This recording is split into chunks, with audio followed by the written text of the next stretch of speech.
یوسف علیہ السلام جب مصر کے بازار میں بکنے کے لیے لائے گئے اور ایسے جاہو جلال کے وقت جب کہ یوسف علیہ السلام کے حسن کا بازار نہایت ہی گرم تھا، جبکہ ہزارہا مرد و عورت بے خود اور بے دم ہو کر مر رہے تھے، ایک عورت جس کا نام فارغہ تھا اور مصر کی ایک رئیس زادی تھی، وہ متعدد کھچر مال و دولت کے ساتھ لے کر حاضر ہوئی حضرت یوسف کو خریدنے کے لیے۔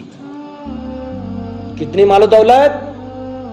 کھچر بولے تو گدھا سے دوسرے طریقے کا ہوتا ویسی دیکھنے میں، تو اس کے پیٹھ میں متعدد کھچر یعنی کئی ایک کھچر کے پیٹھ کو مال و دولت سے بھر کر لے کے آئی کہ اس کے بدلے میں کس کو خریدوں گی؟ حضرت یوسف علیہ السلام کو۔ جب اس کی نظر ایک بیت حضرت یوسف علیہ السلام پر پڑی، آنکھیں اس کی چندھیاں گئیں اور بے خود ہو کر بولی کہ اے یوسف، آپ کون ہیں؟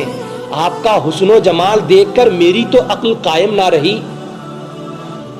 آپ اتنے خوبصورت ہیں، میں جتنا مال و دولت آپ کو خریدنے کے لیے لائی ہوں، اب آپ کو دیکھ کر مجھے معلوم ہوا کہ یہ ساری دولت تو آپ کے ایک پیر کی بھی قیمت نہیں، لیکن یہ تو بتائیے کہ آپ کو بنایا کس نے ہے؟ آپ کو بنایا کس نے ہے؟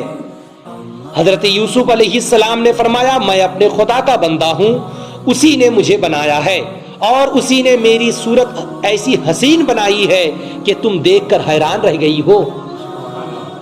یہ بات سن کر وہ عورت بولی کہ اے یوسف، میں ایمان لائی اس ذات پر جس نے تیرے جیسے حسین و جمیل کو پیدا فرمایا ہے۔ اس وقت حضرت یوسف علیہ السلام کی عمر شریف کتنی تھی؟ 13 سال۔ کتنے؟ یہ عمر میں ان کو دیکھ کر لوگ ایک اللہ کی وحدانیت کو مان کر، اس کی الوہیت کو مان کر اس پر ایمان لے آتے تھے۔ اور حضرت یوسف علیہ السلام نے فرمایا، حضرت یوسف علیہ السلام سے فرمایا کہ جس نے تیرے حسین و جمیل تیرے جیسے جس نے تیرے حسن کو پیدا فرمایا، جب آپ اس کی مخلوق ہو کہ اس قدر حسین ہیں آپ، تو خالق کے حسن و جمال کا کیا شان ہوگی؟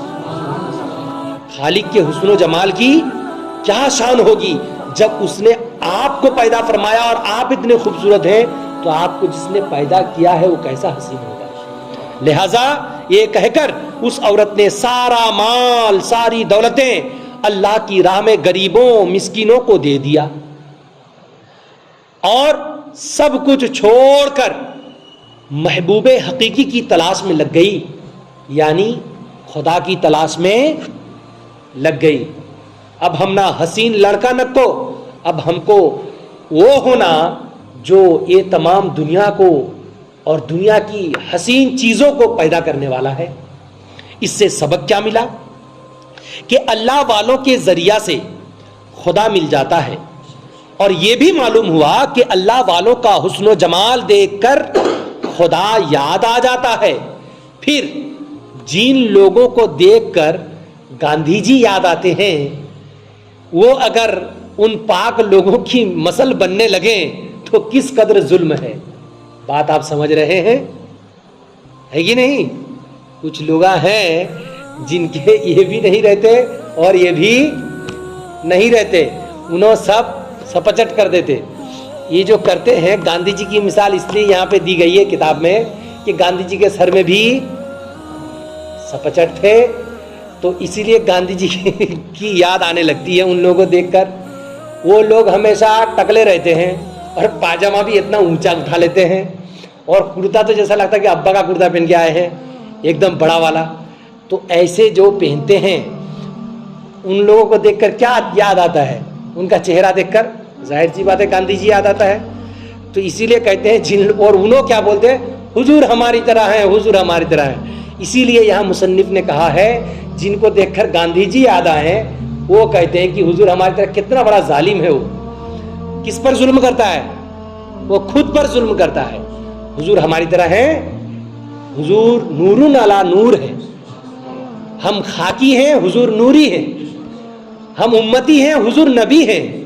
پھر ہماری طرح کیسے ہو سکتے ہیں؟ حضور صلی اللہ تعالی علیہ وسلم اللہ کے حبیب ہیں اور ہم اس حبیب کے غلام ہیں. تو غلام کو غلام کی جگہ میں رہنا چاہیے، اسی میں بھلائی ہے. اللہ پاک کی بارگاہ میں دعائیں ہیں. یا الہ العالمین نبی کونین صلی اللہ علیہ وسلم کے صدقہ دفعل ہم لوگوں کی اس مختصر سی محفل پاک کو اپنے مقدس بارگاہ میں قبول و منظور عطا فرما. وصلی اللہ تعالی علی خیر خلقہ محمد وعلی آلہ واصحابہ اجمعین. آمین برحمتک یا ارحم الراحمین بحق لا الہ الا اللہ محمد رسول اللہ صلی اللہ علیہ وسلم.